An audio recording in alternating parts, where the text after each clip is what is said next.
Hello and welcome back to a quick episode about the Audix OM2. Not particularly common in the UK at the moment, but I hear good things, so I've got my hands on one. The OM2 is black, nicely made, hyper-cardioid, so it's not a cardioid, a bit tighter, which can be pretty useful in some circumstances. And the first thing you notice when you grab it in your hand is it feels good. It's got that sort of solid feel that an SM58's got. So I thought I'll put the two things together. So what we have here is a couple of microphones, both that far from my mouth, my usual way of doing things. At the moment you're hearing me on the SM7B, the usual mic we use for comparison purposes. So let's switch to these microphones now. So you're listening to me now on the Audix OM2. So remember, hyper-cardioid, so a little bit narrower than a cardioid.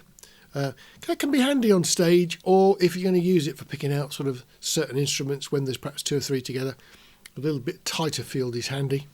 And the OM2 is not an expensive microphone, less than 100 quid. Typically at the moment, 80, 90 pounds from the usual sources. And just rather nice. Let's compare it to the 58.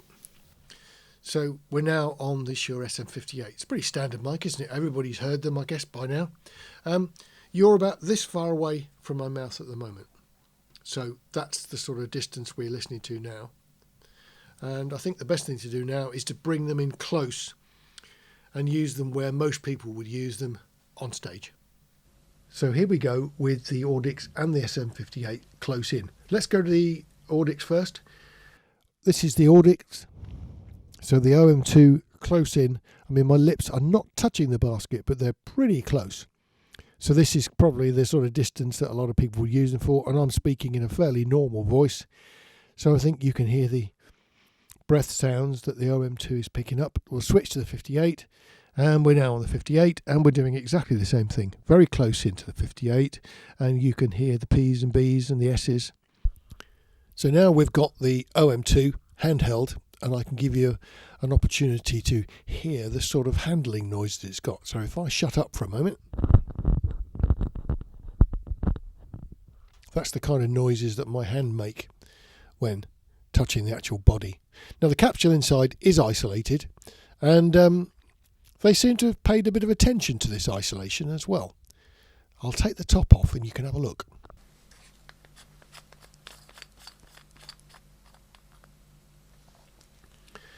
So it's a fairly straightforward looking dynamic capsule, but interestingly there's actually a little label on it. Warning, twisting or touching will damage the capsule and will void warranty. Now I always take warnings like that as sort of they've had a problem. You know, obviously it's got a rubber surround. It's quite a hard rubber surround, so it is not a soft one and it hardly moves. And I'm guessing that people have tried to fiddle with that and managed to break it. Because why would you put a warranty thing on the inside of something that basically says, don't touch this bit, you'll break it. If you're not going to break it, you wouldn't put the label on it. I mean, 58s don't have a label that says don't touch, and nor do Sennheisers. But Audix do. So it's a great warning and it tells people not to touch. But to me, it suggests it could actually be a little bit fragile. But it's not bad. The open end has got a capsule very reminiscent of an SM57 with those little holes that go around it and a little dimple in the middle. But it's covered with what looks like mylar, transparent mylar. I don't know. But that might well be the bit that people have poked and broke. So my guess is that it's not so much that it might break off the mounting, it's that you might damage that mylar surface on the top. And if you do it, I guess it will change the frequency response quite drastically. So if the thing has been tuned to be flat with that mylar on, a hole in it is not going to be good. So my guess is that's the reason for the warning. It just suggests to me that it's a bit fragile. with a 58 you can poke the end because it's completely like protected. You can't on here. So there we go, a very quick run through on the OM2, and I quite like this. I think I'd seriously consider getting another one if I needed some mics for maybe a front row on stage.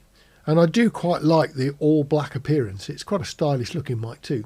Anyway, that's a very short episode today, just because I had these things handy and I thought I'd let you have a listen. So look after yourselves, take care, see you on the next video.